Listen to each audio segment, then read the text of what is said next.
Hello and welcome to Ninja Prep. This is Kapil Goyal, your educator and mentor for PG physics. तो nuclear physics के questions हम discuss करेंगे इस lecture के अंदर। एंड इसके पहले भी काफ़ी सारे लेक्चर्स मैंने आप लोगों के साथ डिस्कस किए हैं। होपफुली इसके पहले जितने भी लेक्चर्स मैंने डिस्कस किए हैं वो अच्छे से समझ आ गए होंगे, और आई एम श्योर कि ये लेक्चर जो मैं डिस्कस करने वाला हूँ ये भी आपको अच्छे से समझ आने वाला है। तो चलिए स्टार्ट करते हैं। तो पहला जो क्वेश्चन हमें स्क्रीन पर दिख रहा है उसमें हमें बोला गया है, in a uranium radioactive series the initial nuclei, initial जो न्यूक्लियस है उसकी जो हमें फॉर्मूला दिया हुआ है वो है 92U और 238, और फाइनल जो प्रोडक्ट आ रहा है वो आ रहा है 82 यूरेनियम 206। तो हमें पूछा है कि अल्फा पार्टिकल कितने रिलीज हुए हैं। तो अल्फा पार्टिकल जो है वो क्या है, 2He4। तो मैं क्या करूँगा, अल्फा पार्टिकल निकालने के लिए मैं करूँगा 238 में से माइनस करूंगा 206। तो 206 को माइनस करेंगे तो 8 माइनस 6 कितना बच गया, 2, और ये हो गया 3। तो यहाँ कितना है, 4 है। तो 32 को डिवाइड कर दो 4 से, तो यहाँ पर कितना आ गया, 8। तो अल्फा पार्टिकल कितने हो गए, 8 अल्फा पार्टिकल हो गए। ठीक है, तो आंसर तो आपका आ गया कितना, 8 आ गया। अब आपको मान लो ये और पूछ ले कि बीटा पार्टिकल कितना है। तो बीटा पार्टिकल कैसे निकालोगे, वे 8 है तो 8 को मल्टीप्लाई करो 2 से, है ना। तो 8 मल्टीप्लाई बाय 2, तो ये बन गया 16। तो यहाँ पर इसके प्रोटॉन नंबर अगर आप कम करते हो तो प्रोटॉन नंबर 16 कम करते हो तो ये कितना बन जाएगा, ये बन जाएगा 76। अब यहाँ पर कितना आ रहा है, 82 आ रहा है। 82 आ रहा है मीन्स आप इसमें ऐड करोगे 6 और, तो ये हो जाएगा 82। तो अगर आप पूरा इसको सॉल्व करते हो तो यहाँ पर क्या निकलेगा, यहाँ पर निकलेगा 8 अल्फा पार्टिकल्स, 8 अल्फा पार्टिकल्स, और 6 जो होंगे वो होंगे बीटा पार्टिकल्स। 6 जो होंगे वो होंगे बीटा पार्टिकल्स। तो हमें अल्फा पार्टिकल ही पूछा है तो आंसर हमारे पास आ जाएगा 8। नेक्स्ट क्वेश्चन पे आ जाओ। नेक्स्ट क्वेश्चन में बोला है, the binding energy per nucleon in nucleus with mass number A is close. Maximum जो होता है वो होता है फेरस के लिए, और ये एटॉमिक नंबर किसके लिए होता है, 56 के लिए। फेरस का होता है 56 के लिए। और यहाँ पर जब हम इसकी बाइंडिंग एनर्जी की बात करेंगे तो इसकी जो बाइंडिंग एनर्जी है वो अप्रॉक्सीमेट आती है 8.5 मेगा इलेक्ट्रॉन वोल्ट।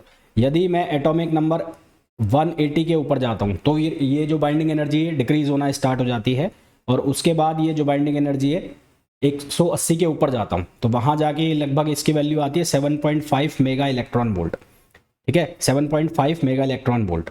और A ग्रेटर देन 20 के लिए लगभग ये वैल्यू बनती है अपने पास 8 मेगा इलेक्ट्रॉन वोल्ट। हमें पूछा है मैक्सिमम का, तो मैक्सिमम का 8.5 होता है, और ये किसके लिए होता है, जो फेरस है उसके लिए होता है। तो आंसर कितना आ जाएगा, 56। The quark composition of neutron. अब न्यूट्रॉन जो है, न्यूट्रॉन का जो चार्ज है वो है 0। न्यूट्रॉन का अगर आप चार्ज निकालोगे तो न्यूट्रॉन का चार्ज जो है वो 0 है। अब जो क्वार्क कंपोजिशन में U है, U का मतलब है अप क्वार्क, तो अप क्वार्क का जो चार्ज है वो है 2/3e, और D का मतलब है डाउन क्वार्क, तो डाउन क्वार्क कितना हो गया, -1/3e। तो यहाँ से कॉम्बिनेशन बनाओ UDD, तो UDD बनाते हो तो ये बनता है 2/3e, ये बनता है D/3e, ये माइनस का, और ये बनता है D/3e। तो यहाँ से ये क्या बन जाएगा, 0 बन जाएगा। तो 0 बन गया तो हमारे पास जो आंसर आ जाएगा UDD। आप इसको ऐसे कॉम्बिनेशन बना के चेक कर सकते हो, है ना, तो आपको इजीली ये समझ में आ जाएगा। नेक्स्ट, आइसोस्पिन निकालना है सिग्मा माइनस का, और किस डायरेक्शन में, Z डायरेक्शन में। Z डायरेक्शन में मतलब ये I3 कंपोनेंट पूछ रहा है। कौन सा कंपोनेंट पूछ रहा है, I3। तो सबसे पहले जो सिग्मा है उसका मल्टीप्लेट कितना होगा, तो मल्टीप्लिसिटी इसकी होती है 3। इसकी जो मल्टीप्लिसिटी होती है वो कितनी होती है, 3 होती है। 3 कैसे होती है, एक होता है सिग्मा प्लस, एक होता है सिग्मा नॉट, और एक होता है सिग्मा माइनस। तो मल्टीप्लिसिटी का फॉर्मूला होता है m = 2i + 1। तो ये हो गया 3 = 2i + 1। तो यहाँ से i की जो वैल्यू है वो कितनी आ गई, 1 आ गई। i की वैल्यू कितनी आ गई, 1 आ गई। अब I3 जो है, I3 वो क्या है, कॉम्पोनेंट इन Z डायरेक्शन। ये क्या हो गया, कॉम्पोनेंट इन Z डायरेक्शन। तो इसकी वैल्यू कहाँ से कहाँ तक होगी, -i से +i तक। तो -i2 + i, तो ये कहाँ से कहाँ तक जाएगा, -1 0 और 1। तो 1 किसके लिए अलॉट होगा, ये होगा हाईएस्ट जिसका चार्ज होगा यानी कि सिग्मा प्लस, और लोएस्ट किसके लिए होगा, जिसका नेगेटिव चार्ज होगा यानी सिग्मा माइनस। और सिग्मा 0 के लिए कितना आ जाएगा, ये 0 आ जाएगा। तो हमें किसके लिए पूछा है, सिग्मा माइनस का Z डायरेक्शन में। तो सिग्मा माइनस का Z डायरेक्शन में जो Z डायरेक्शन में कंपोनेंट यानी कि I3 कंपोनेंट है वो कितना आ जाएगा, -1। तो हमारे पास आंसर कितना आ जाएगा -1। और अगर आपसे आई पूछा जाता, सिर्फ आई पूछा जाता है, तो आई का आंसर कितना निकलता, 1 निकलता। तो आंसर कितना आ जाएगा इसमें, बी आ जाएगा। Next, parity is not conserved in the process. किस प्रोसेस में पैरिटी कंजर्व नहीं है? तो देखो पाई प्लस के लिए जो इंट्रिंसिक पैरिटी है, इसकी इंट्रिंसिक पैरिटी जो पाई प्लस की है, पी पाई प्लस, वो कितनी होती है, -1। और इसी तरह से पी पायोन नॉट की भी कितनी होगी, -1 होगी। और के प्लस की अगर आप पैरिटी निकालते हो, किसकी निकालते हो, के प्लस, तो के प्लस की पैरिटी अगर आप निकालोगे, यानी कि के प्लस पी के प्लस, तो इसकी जो पैरिटी आएगी वो कितनी आएगी, वो आएगी +1। तो फाइनल और इनिशियल और फाइनल पैरिटी को आप कंजर्व कर लो, चेक कर लो। तो इनिशियल जो पैरिटी बनेगी, इनिशियल पैरिटी, तो इसकी जो इनिशियल पैरिटी बनेगी के प्लस की, वो कितनी बनेगी, के प्लस, और यहाँ पर कितना आएगा, +1। और इसकी जो फाइनल पैरिटी हम बनाएंगे, फाइनल पैरिटी, तो फाइनल पैरिटी इसकी जो बनेगी वो क्या होगा, इनका मल्टीप्लिकेशन होगा सबका। तो P pi plus P pi minus, और एंगुलर मोमेंटम जो है वो लिखना है हमें यहाँ पर, तो एल। तो एंगुलर मोमेंटम यहाँ पर कितना आ जाएगा, इसका 0। तो ये कितना हो जाएगा, ये हो जाएगा -1 और ये हो जाएगा -1। ठीक है, ये -1, ये -1, और यहाँ कितना हो जाएगा, -1 पावर 0। तो यहाँ से हमारे पास ये कितना बनेगा, ये बन जाएगा +1। और यहाँ पर इसकी पैरिटी कितनी आई, के प्लस की पैरिटी आई, इंट्रिंसिक पैरिटी, ये आई -1। तो यहाँ पर आप ध्यान से देखोगे तो ये इनिशियल और फाइनल जो पैरिटी है, initial is not equals to final, तो इनिशियल फाइनल के इक्वल नहीं है, तो ये इसमें कंजर्व नहीं होगा। तो ये कंजर्व नहीं होगा, तो ये वीक इंट्रैक्शन हो गया। ठीक है, कौन सा इंट्रैक्शन हो गया, वीक इंट्रैक्शन हो गया। तो हमारे पास जो आंसर है वो कौन सा हो जाएगा, वो हो जाएगा ए। नेक्स्ट क्वेश्चन पे आ जाइए। The baryon and lepton number of protons are. तो baryon and lepton number of proton पूछा है, तो फॉर प्रोटॉन लेप्टन नंबर जो होगा वो 0 होगा। और अगर इसके बेरन नंबर की बात करो, बेरन नंबर की अगर हम इसकी बात करें प्रोटॉन के, तो प्रोटॉन के लिए जो इसका बेरन नंबर होगा वो होगा 1। तो बेरन नंबर हो गया 1, लेप्टन हो गया 0। इसी तरह से आपसे न्यूट्रॉन का पूछा जा सकता है, तो न्यूट्रॉन के लिए उसका जो लेप्टन नंबर होगा वो होगा 0, और बेरन नंबर होगा उसका कितना, 1। इसी तरह से आपसे इलेक्ट्रॉन का पूछा जा सकता है, तो इलेक्ट्रॉन के लिए उसका लेप्टॉन नंबर होगा 1 अगर इलेक्ट्रॉन है, और बेरन नंबर होगा उसका कितना, 0। हमें क्या पूछा जा रहा है, हमें प्रोटॉन पूछा जा रहा है, तो प्रोटॉन के केस में क्या आ जाएगा, 1 0। Next, the p nucleus scattering cross section is usually expressed in term of barn. तो ए बार्न इज, तो बार्न जो है वो यूनिट है किसकी, क्वाड्रुपोल मोमेंट की भी होती है, और ये यूनिट है एरिया की भी, क्रॉस सेक्शन एरिया, और ये कितना होता है 10⁻⁻28 मीटर स्क्वायर।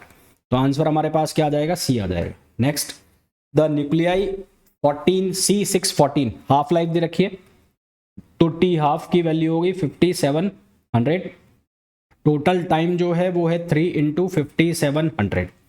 तो यहाँ से n/n0 इक्वल्स टू 1/2 और t/t हाफ।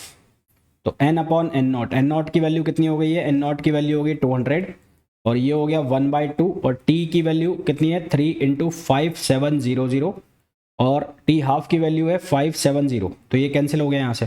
तो n की वैल्यू कितनी हो जाएगी 200/8, और इसको जब हमने सॉल्व किया तो आंसर आ जाएगा 25।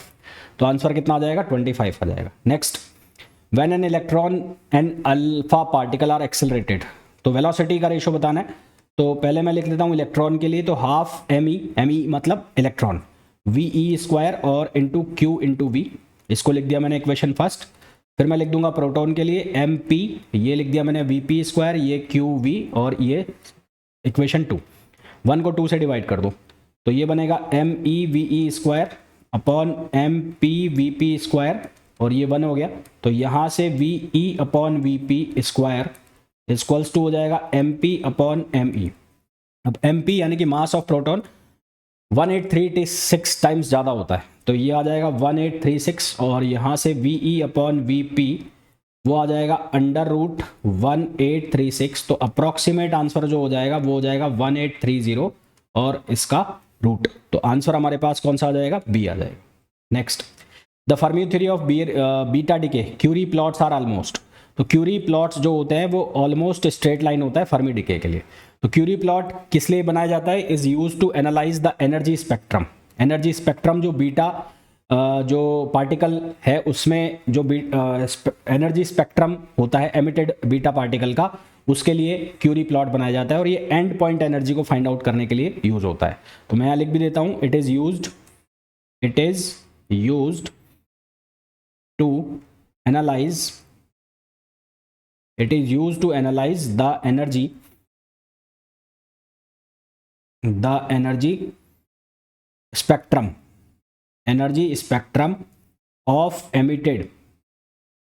of emitted beta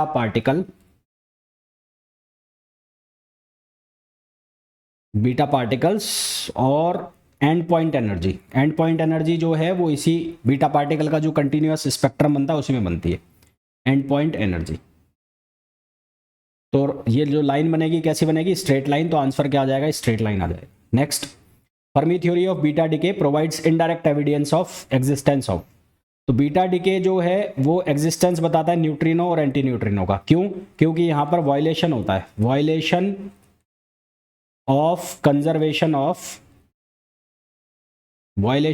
conservation of momentum. तो यहाँ मोमेंटम का एक तो कंजर्वेशन नहीं होता, लीनियर मोमेंटम का कंजर्वेशन यहाँ पर नहीं लगता, तो इसलिए यहाँ पर इंट्रोड्यूस किए गए पाउली हाइपोथेसिस के बाद न्यूट्रिनो और एंटी न्यूट्रिनो। दो तरह के डिके होते हैं, एक होता है बीटा माइनस डिके, एक होता है बीटा प्लस डिके। जब बीटा माइनस डिके की बात करते हैं तो न्यूट्रॉन कन्वर्ट होता है प्रोटॉन में, यानी कि एक एटॉमिक नंबर जो है वो इंक्रीज हो जाता है। बीटा माइनस डिके की बात करें तो यहाँ पर क्या बन जाता है? यहाँ पर ई माइनस, यहाँ पर बाहर निकलेगा इलेक्ट्रॉन। जब मैं बीटा माइनस डिके की बात कर रहा हूँ तो यहाँ पर इलेक्ट्रॉन बाहर निकलेगा और यहाँ पर क्या आएगा? Anti neutrino. ये क्या है? Anti neutrino. जब हम बात कर रहे हैं बीटा माइनस डिके। जब हम बीटा प्लस डिके की बात करेंगे तो यहाँ प्रोटॉन जो है वो कन्वर्ट होगा न्यूट्रॉन में और यहाँ पर क्या आ जाएगा? यहाँ पर आएगा पॉजिट्रॉन, यानी कि ई प्लस। तो यहाँ पर आ जाएगा पॉजिट्रॉन और यहाँ क्या निकलेगा? न्यूट्रिनो। तो ये क्या हो गया? न्यूट्रिनो हो गया, न्यूट्रिनो। ठीक, बीटा माइनस बीटा प्लस। और एक होता है electron capture. Electron capture is similar to beta plus decay. ये सिमिलर होता है बीटा प्लस डिके के इलेक्ट्रॉन कैप्चर की जब हम बात करते हैं। तो हमें तो ये पूछा है कि एविडेंस किसका के लिए, तो न्यूट्रिनो या एंटी न्यूट्रिनो होता तो वो भी इसका आंसर होता। तो आंसर आ जाएगा इसका D. The function of control rods in reactor. तो रिएक्टर में जो कंट्रोल रॉड्स है उसका जो फंक्शन होता है वो एक्सेस न्यूट्रॉन्स को एब्जॉर्ब करती है, और इनका जो मटेरियल होता है, जो कंट्रोल रॉड्स का मटेरियल होता है वो होता है बोरोन। कई बार ये क्वेश्चन भी पूछ लिया जाता है कि which one of the following is material of control rods. तो बोरोन, कैडमियम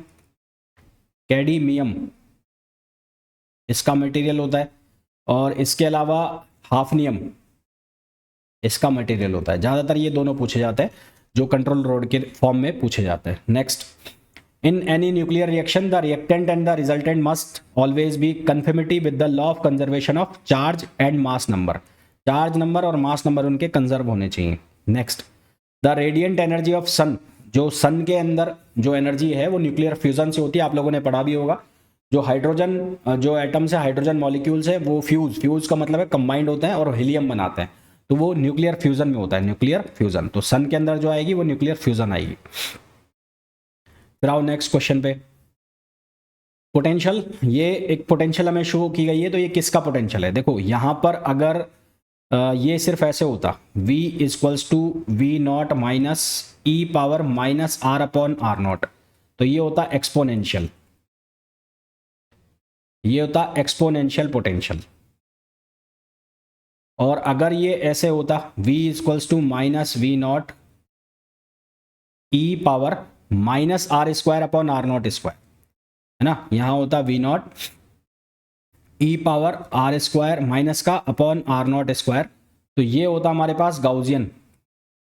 तो ये कौन सा होता? Gaussian potential.